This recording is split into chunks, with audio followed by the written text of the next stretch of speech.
Shalom, shalom, bien-aimés dans le Seigneur. Nous sommes dans la joie de vous revoir encore aujourd'hui. Nous sommes encore venus auprès de vous afin que nous puissions partager la parole de Dieu. Et sans plus tarder, bien-aimés, nous allons prier. Éternel Dieu Tout-Puissant, nous te sommes infiniment reconnaissants pour ton amour, pour la grâce que tu nous cesses de manifester au milieu de nous. Merci pour ce temps merveilleux que tu nous as donné, afin que, Seigneur, nous puissions parler de ta part. Seigneur de gloire, Dieu Tout-Puissant, nous te prions que ton esprit puisse se parler, Seigneur, et que nous soyons des vases que tu vas encore utiliser en ces jours. Au nom de Jésus-Christ, nous t'avions ainsi prié et nous disons Amen. Bien-aimés dans le Seigneur, nous sommes venus auprès de vous. Nous sommes très ravis parce que nous voulons parler de la part du Seigneur afin d'accomplir l'œuvre que le Seigneur nous a donnée. Sans plus tarder, bien-aimés, ce jour, nous voulons parler d'un thème qui est très important, qui est la puissance du nom de Jésus-Christ. La puissance du nom de Jésus-Christ. Il y a des bien-aimés qui nous suivent. Peut-être c'est la première fois que vous puissiez écouter le nom de Jésus. Je voudrais un peu expliciter ce nom et le définir aussi. Jésus-Christ est notre Seigneur et Sauveur. Jésus-Christ, c'est le Fils unique de Dieu. Il est Dieu lui-même aussi. Mais il était né par le truchement de Marie quand il était venu pour la première fois dans ce monde. Et après, il a fait son ministère. À la fin du ministère, on l'a tué. 3 jours après, il était ressuscité. Et à l'heure qu'il est, il est à la droite du Père. Parce que quand il partait, il nous avait donné une promesse. Il nous a donné une promesse en disant que je m'en vais auprès du Père. Que votre cœur ne se trouble point. Croyez en moi et croyez en Dieu. Je m'en vais pour vous préparer un endroit. Si cela n'était pas, je vous l'aurais dit. Quand j'aurai fini à préparer cet endroit, je reviendrai pour vous prendre. Donc, à l'heure qu'il est, nous attendons sa venue. C'est le Jésus que nous prêchons en ce jour. D'une manière biblique, je vais donner une définition. Le nom de Jésus, Christ, peut être défini comme le nom qui est au-dessus de tout le nom par lequel l'humanité doit être sauvée. Donc, on ne peut pas être sauvé avec un autre nom, mais ce n'est que le nom du Seigneur qui peut nous sauver. Bien-aimés dans le Seigneur, si nous lisons Actes chapitre 4, verset 12e, nous allons voir ce que la Bible dit en ce qui concerne le nom de Jésus-Christ. La Bible dit ceci dans Acte 4, verset 12. Il n'y a de salut en aucun autre nom, car il n'y a sous le ciel aucun autre nom qui ait été donné parmi les hommes, par lesquels nous devions être sauvés. Voilà pourquoi nous avons défini le nom de Jésus comme étant le nom qui est au-dessus de tous les noms par lesquels l'humanité doit être sauvée. C'est-à-dire que tous ceux qui ne croient pas en ce nom, bien aimé, il est difficile d'être sauvé si vous ne croyez pas en Jésus-Christ. Parce que au ciel, ici-bas, en dessous de la terre, il n'y a que le nom de Jésus qui nous a été donné. En fait, que quand quelqu'un croit en ce nom, le salut entre dans sa vie. Mais nous avons parlé de la puissance de ce nom. Alors nous voulons montrer ici, à la lumière des Écritures, qu'est-ce que le nom de Jésus-Christ peut faire dans la vie d'un bien-aimé qui a reçu Jésus comme Seigneur et Sauveur. Premièrement, nous disons que le nom de Jésus-Christ a la puissance de sauver, ou encore à la puissance d'accorder les salis à quelqu'un ou à quelqu'un qui reçoit ce nom, à la puissance de donner la vie éternelle. Actes chapitre 4, verset 12, nous avons lu précédemment, on a vu clairement qu'il n'y a de salut en aucun autre nom. Car il n'y a sous le ciel aucun autre nom qui a été donné parmi les hommes par lesquels nous devions être sauvés. Donc ces noms, quand vous croyez en Jésus-Christ comme Seigneur et Sauveur personnel de votre vie, vous avez le salut, bien-aimés. Si on regarde dans 1 Jean chapitre 5 verset 12, la Bible dit que celui qui n'a pas de fils n'a pas de vie. Quel est ce fils que la Bible parle? C'est Jésus-Christ, bien sûr.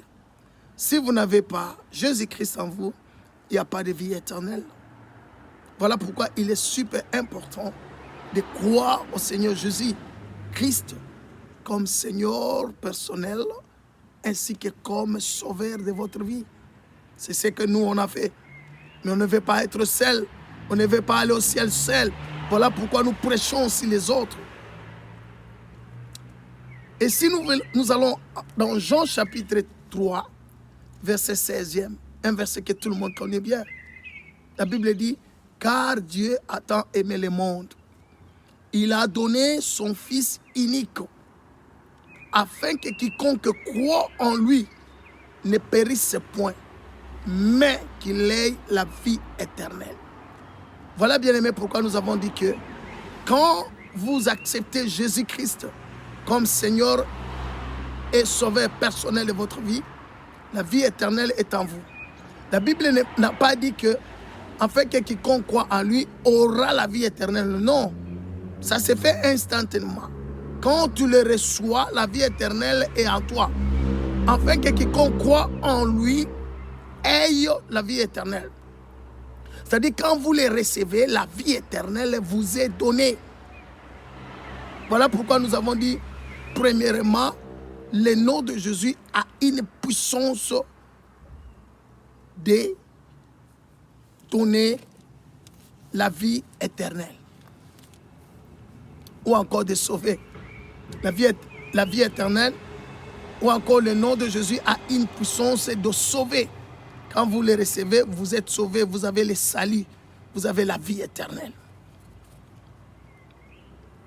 La question qui se pose, cela dépend de vous, bien-aimés. Si vous ne l'avez pas encore reçu, Jésus est très simple.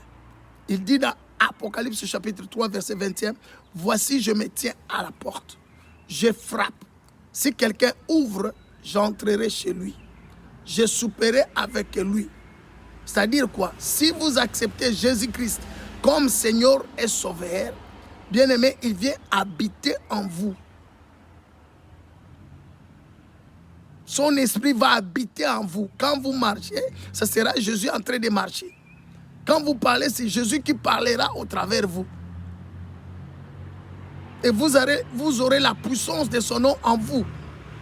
Voilà pourquoi la Bible dit, ne savez-vous pas que vous êtes le temple du Saint-Esprit? Nous sommes des tabernacles vivants parce que nous avons reçu le Seigneur comme Seigneur et Sauveur. Il habite en nous. Le nom de Jésus-Christ, bien-aimé, a la puissance de sauver. Si tu n'as pas encore reçu Jésus, voilà le temps de les recevoir pour que tu aies la vie éternelle. Non pas seulement cela, pour que tu bénéficies aussi de la puissance de son nom. Deuxièmement, bien-aimé, le nom de Jésus-Christ a la puissance de chasser les démons. Quand je parle des démons, je parle aussi de leur maître. Le nom de Jésus-Christ a la puissance de chasser Satan. Satan, quand il entend ce nom, il tremble et il fuit. Si tu veux chasser Satan, tu veux chasser ses disciples, tu veux chasser ses envoyés, bien-aimé, utilise le nom de Jésus-Christ. Ma seule condition, que Jésus-Christ soit dans toi à seule condition que tu sois une personne qui l'a reçu comme Seigneur et Sauveur. Marc chapitre 16, verset 17. Voyons ce que la Bible dit dans Marc. La Bible nous dit ceci. Dans Marc chapitre 16, verset 17. La Bible nous dit: voici les miracles qui accompagneront tous ceux qui auront cru en mon nom, c'est-à-dire le nom de Jésus-Christ. Tous ceux qui ont cru au nom de Jésus-Christ, voici les miracles qui les accompagneront. Ils chasseront les démons, ils parleront de nouvelles langues. La Bible est claire là-dessus. Quand tu reçois Jésus, bien-aimé, tu as la puissance terrible dont le monde n'a pas, dont les autorités physiques n'ont pas. Mais tu as cette puissance terrible de chasser les démons. Leur maître, Satan et tous les disciples. Pourquoi? À cause du nom de Jésus. Les démons ne résistent pas devant ce nom. Le diable lui-même ne résiste pas devant le nom de Jésus-Christ. Voilà pourquoi, bien-aimé, il est important, super important, de croire au Seigneur Jésus-Christ comme Seigneur et Sauveur. Quand vous croyez en ce nom, bien-aimé, vous aurez la puissance de chasser les démons. Regardons dans Luc, chapitre 10, 19, que dit la Bible. Luc, chapitre 10, verset 19. La Bible dit ceci. Voici, je vous ai donné le pouvoir de marcher sur les serpents et les scorpions et sur toute la puissance de l'ennemi, et rien ne pourra vous nuire. Si on va marcher sur les serpents, le serpent n'est rien d'autre que l'image du diable, ainsi que ses adeptes. On va marcher sur les serpents, sur les scorpions, sur toute la puissance de l'ennemi. C'est ce que dit la Bible. Sur toute puissance de l'ennemi. Pas sur quelques puissances de l'ennemi. Sur toute la puissance de l'ennemi. Sur toute la puissance du diable. Sur tous les gouvernements du diable. Au nom de Jésus-Christ, nous allons marcher sur eux. Nous allons les chasser. Et rien ne pourra nous nuire. Ce pouvoir, le Seigneur nous a donné. Ce pouvoir, le Seigneur t'a donné, bien-aimé. Si tu ne l'as pas encore reçu, voilà pourquoi il est important, super important, de les recevoir. Il est super important de les recevoir. Bien-aimé, ce pouvoir t'a été donné. Celle qui est dans Luc, chapitre 10, verset 19. De chasser les démons. De chasser les démons. N'hésite pas, crois au Seigneur et cette puissance sera applicable dans ta vie, bien-aimée. C'est un nom très puissant. Et lisons encore Éphésiens chapitre 6, verset 12. Dans Éphésiens chapitre 6, verset 12, la Bible nous dit ceci. Car nous n'avons pas à lutter contre la chair et le sang, mais contre les dominations, contre les autorités, contre les princes de ce monde des ténèbres, contre les esprits méchants dans les lieux célestes. Écoute, bien-aimé, la Bible est claire là-dessus. Notre combat n'est pas un combat de la chair. Notre combat n'est pas un combat du sang. Mais nous avons à lutter contre les dominations. Bien-aimé, je vais vous dire ceci. De la même façon, nous voyons physiquement le gouvernement de ce monde organisé. Vous allez voir dans un pays, il y a un président, il y a des ministres, il y a des gouverneurs, il y a des bourgmestres, il y a des chefs de zone, des autorités au niveau des zones, il y a des autorités au niveau des quartiers, au niveau même des avenues. De la même façon, le monde des ténèbres s'organise dans tout quartier, dans toute avenue et sur toute avenue, sur toute commune, au niveau régional. Il y a des esprits qui dominent, ce qu'on appelle les dominations. Voilà pourquoi vous allez remarquer des différences. Ceux qui habitent ces quartiers, ils sont un peu différents de l'autre quartier. Pourquoi? Parce que cet esprit qui domine ces quartiers où il habite, il est différent de l'autre quartier. Mais comment surmonter ça? Il faut avoir le nom de Jésus-Christ. Si vous n'avez pas le nom de Jésus-Christ, ces démons vont dominer sur vous. Mais quand vous avez le nom de Jésus, vous pouvez habiter dans la même avenue, dans le même quartier, mais cet esprit ne dominera pas sur vous. Pourquoi? Parce que vous avez la puissance du nom de Jésus. Vous allez les chasser. Mais il y a aussi ce qu'on appelle, bien aimé, des autorités. C'est ce que je venais aussi de dire. Dans tout quartier, il y a une autorité spirituelle démoniaque qui règne. Mais pour le vaincre, il faut avoir le nom de Jésus-Christ. À part les autorités bien-aimées, il y a ce qu'on appelle les princes de ce monde de ténèbres. Dans le monde des ténèbres, ils ont aussi leurs princes. De la même façon que nous voyons dans le monde physique, il y a des princes. Mais il faut avoir le nom de Jésus-Christ pour les vaincre. Les esprits méchants dans les lieux célestes. Rappelez-vous de Daniel, il avait prié dès les premiers jours. La Bible dit que la prière de Daniel était exaucée. Mais l'ange Gabriel qu'on avait envoyé chez Daniel pour répondre, il a été retenu. Il était retenu par ces princes, par ces esprits méchants qui sont dans les lieux célestes. Bien-aimé, même tes prières, quand tu fais des prières sans le nom de Jésus, voilà beaucoup. Les prières sont là en train de traînailler. Mais quand tu utilises le nom de Jésus-Christ, même ces démons-là, ces esprits méchants dans les lieux célestes, ils ne peuvent pas retenir ta prière. Le nom de Jésus-Christ a la puissance terrible de détruire les puissances, les esprits méchants dans les lieux célestes, de détruire les princes de ce monde de ténèbres, de détruire les autorités des ténèbres, de détruire les dominations des ténèbres. Le nom de Jésus-Christ. Bien-aimé, il est important d'avoir ce nom. Il est important de porter ce nom. 1 Jean chapitre 5, verset 19. La Bible dit ceci. 1 Jean 5, verset 19. Nous savons que nous sommes de Dieu et que le monde entier est sous la puissance du malin. Voilà encore. Ce monde est sous la puissance du malin. Le malin, c'est le diable. Mais la Bible dit dans 1 Jean 4, 4, écoutez ce que la Bible dit.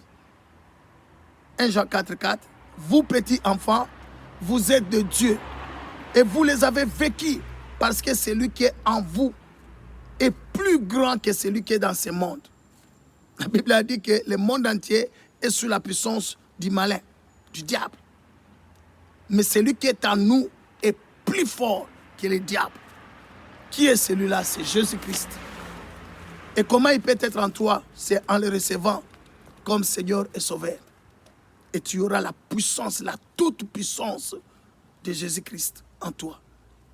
Bien-aimé, si tu n'as pas encore reçu, tu ne l'as pas encore reçu, voilà le temps de les recevoir. Jésus nous a donné une puissance terrible de chasser toutes sortes de démons. Aucun esprit ne peut résister à ce nom. Voilà pourquoi il est important, super important, de croire en ce nom.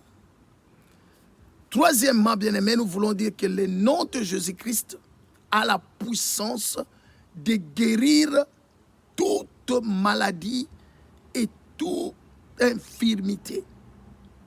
Marc chapitre 16, verset 18. Que dit la Bible? La Bible dit, ils saisiront les serpents.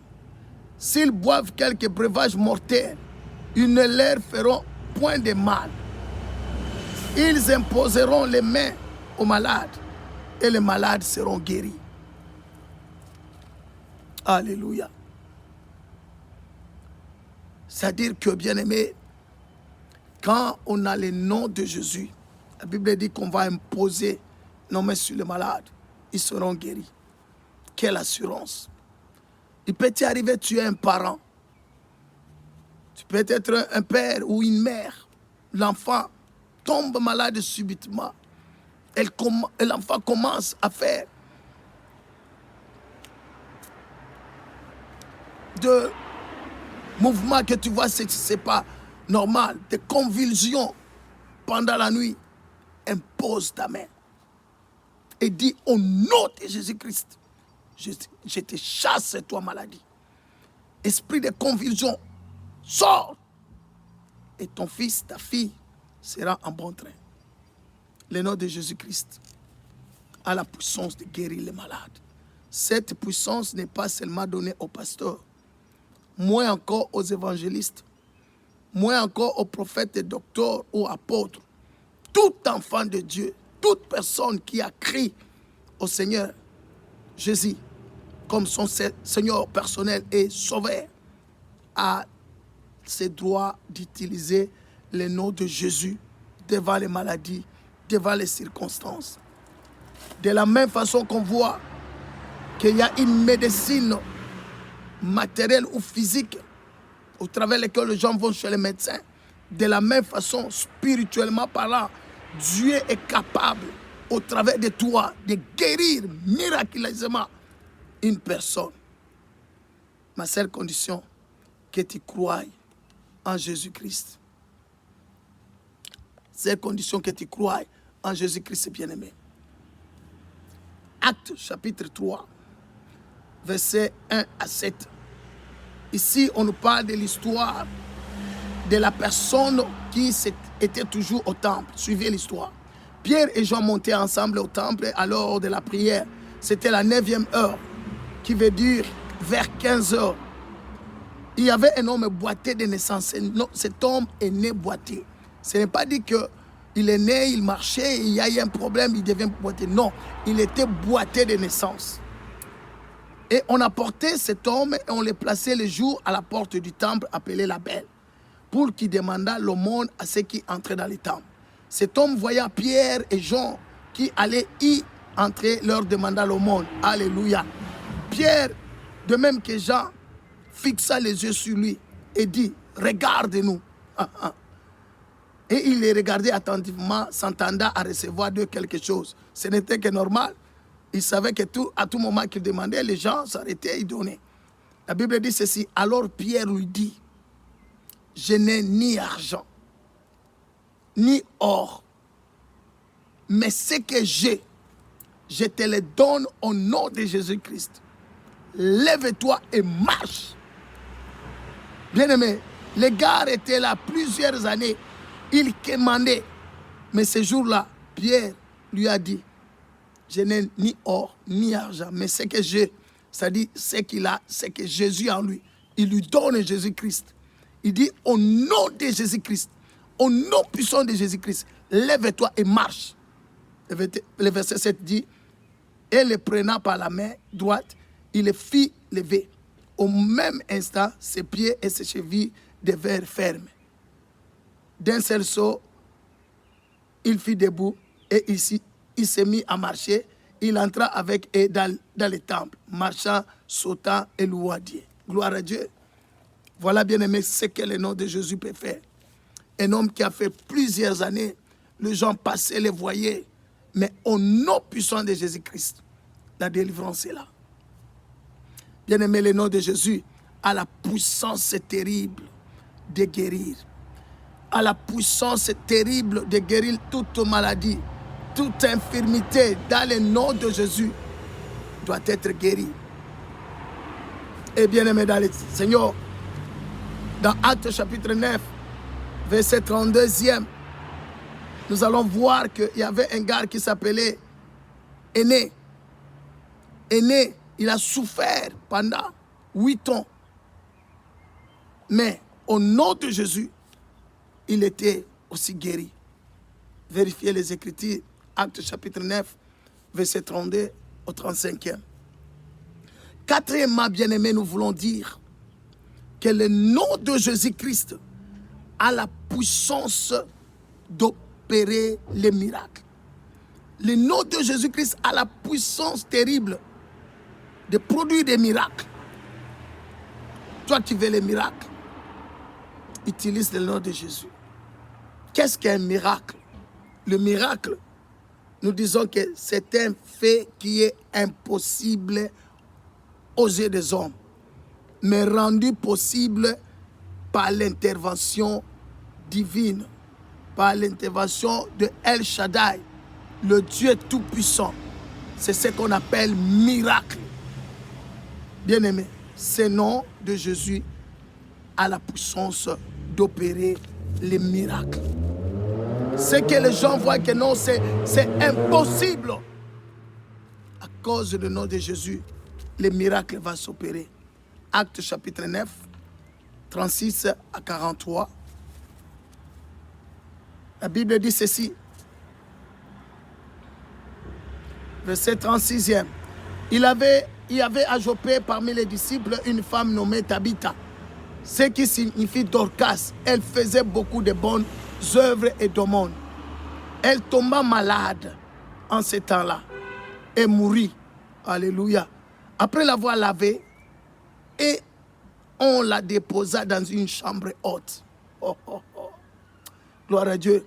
Comme Lyde était près de Joppé, les disciples ayant appris que Pierre s'y trouvait, ils envoyèrent des hommes vers lui pour prier, pour les prier de venir chez eux sans tarder. Pierre se leva et partit avec ses hommes. Lorsqu'il fut arrivé, on les conduisit dans la chambre haute. Toutes les veuves l'entourèrent, ils ont entouré Tabitha en pleurant et lui montrèrent, ils ont entouré et Tabitha et Pierre, ils commencent à lui montrer des tuniques et des vêtements que faisait Dorcas pendant qu'elle était avec elle. Voilà pourquoi dans la vie, quelquefois c'est bon de faire de bonnes choses. Tabitha était déjà morte, mais les veuves sont en train de se plaindre auprès de l'homme de Dieu. Voilà ce qu'il faisait. Voilà ce qu'il faisait. Et la Bible dit, Pierre fit sortir tout le monde. Il s'est mis à genoux et pria. Il pria au nom de Jésus. Puis il se tourna vers le corps. Il dit à Tabitha, lève-toi. Elle ouvrit les yeux et ayant vu Pierre, elle s'assit. Il lui donna la main et la fit lever. Il appela ensuite les saints et les veuves et leur présenta vivante. Cela fit connu de tout Joppé. Beaucoup crurent au Seigneur. Pierre demeura quelque temps à Joppé chez un corroyeur nommé Simon. Voilà, bien-aimé, au nom puissant de Jésus, à cause du nom puissant de Jésus, Pierre a prié pour Tabitha. Il a prié Tabitha qui était morte et le miracle s'est fait. Voilà pourquoi nous avons dit que le nom de Jésus est puissant et capable de produire des miracles. Quel est le problème que tu as? Moi, je ne connais pas. Mais si tu crois au Seigneur bien-aimé, le Seigneur est capable de faire des choses terribles dans ta vie. Le Seigneur est capable d'opérer des miracles. Tu vas opérer les miracles en utilisant le nom de Jésus-Christ. Tu vas opérer les miracles en utilisant le nom de Jésus-Christ, bien-aimé. Pierre ressuscite Tabitha Dorcas. Une chose qui ne s'est jamais faite, mais ça s'est fait. Parce que Pierre a prié au nom de Jésus. Il a évoqué le nom de Jésus. Est-ce qu'il faudrait encore parler d'Eutychus? Si vous regardez dans Actes chapitre 20, dans Actes chapitre 20, bien-aimé, vous allez voir que l'apôtre Paul était en train de prêcher. Eutychus est tombé. Et en tombant, bien-aimé, on est allé voir Eutychus. Il était déjà mort. Mais Paul a continué. Paul a continué de prêcher. Et en prêchant, bien-aimé, la Bible dit à la fin, Eutychus est rentré chez lui, vivant. Le nom de Jésus-Christ est capable d'opérer les miracles. Il y a beaucoup de choses dans la Bible qui se sont faites à cause du nom de Jésus-Christ. Ce n'est pas seulement pour cela, ce n'est pas seulement pour Pierre, ce n'est pas seulement pour Paul, mais toi et moi, si nous croyons bien-aimés, nous allons aussi produire des miracles au nom de Jésus-Christ. Si tu crois, tu vas produire les miracles. Rien n'est impossible à Jésus. Rien n'est impossible à Jésus-Christ. son nom a la puissance d'opérer le miracle. Alors, bien-aimés, voilà ce qu'on avait à communiquer en ce jour. Peut-être vous nous avez suivis, vous n'avez pas encore reçu Jésus dans votre vie. Pour bénéficier de cette puissance du nom de Jésus, il est important de le recevoir comme Seigneur et Sauveur personnel de sa vie. Voilà, bien-aimé, si tu n'as pas encore reçu Jésus, je t'inviterai à faire cette prière après moi. Tu vas répéter ces mots. Oh Seigneur Dieu, je crois en Jésus-Christ. Je crois qu'il est mort pour moi et je crois qu'il est ressuscité. Je crois qu'il est vivant aujourd'hui. Je confesse de ma bouche. Je confesse de ma bouche, du fond de mon cœur, que Jésus-Christ est mon Seigneur et mon Sauveur. Je confesse qu'il est mort pour moi et qu'il est ressuscité pour moi. Je l'accepte comme mon Seigneur et Sauveur personnel de ma vie. Et je me recommande en lui. Désormais et à jamais, j'accepte Jésus d'être mon maître, d'être mon Sauveur et Seigneur. Merci Seigneur Jésus d'avoir sauvé mon âme. Je suis maintenant un enfant de Dieu. Amen. Bien-aimé, si tu as fait cette prière, je te dirai félicitations.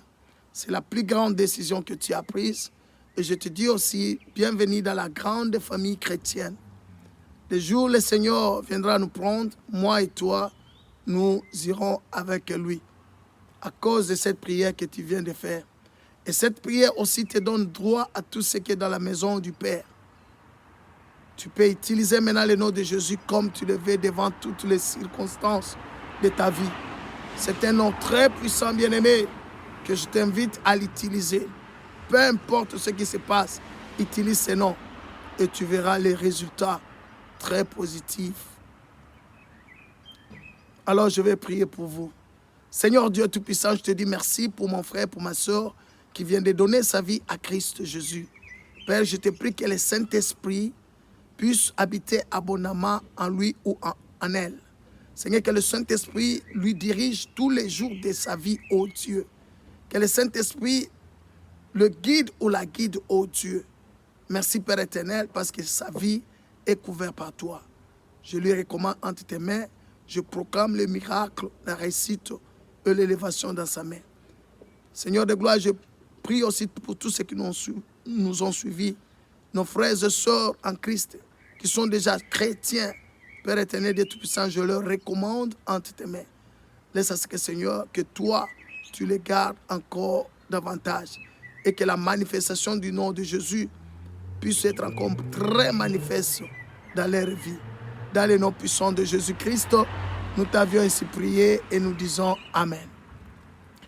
Bien-aimés, merci beaucoup pour votre temps. Vous qui avez reçu le Seigneur Jésus-Christ, je vous prierai de pouvoir nous joindre et nous suivre toujours sur notre page Facebook et nous suivre aussi sur notre site chaîne YouTube ACM Official.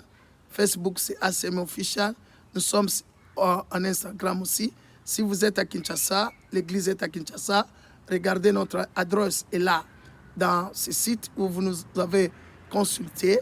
Et si vous n'êtes pas à Kinshasa, bien-aimé, bienvenue dans la très grande famille chrétienne. Suivez-nous toujours en ligne et aussi cherchez une église qui est très proche de toi, qui confesse Jésus-Christ comme Seigneur et Sauveur, afin que tu grandisses avec les enseignements. Alors que Dieu vous bénisse. Merci.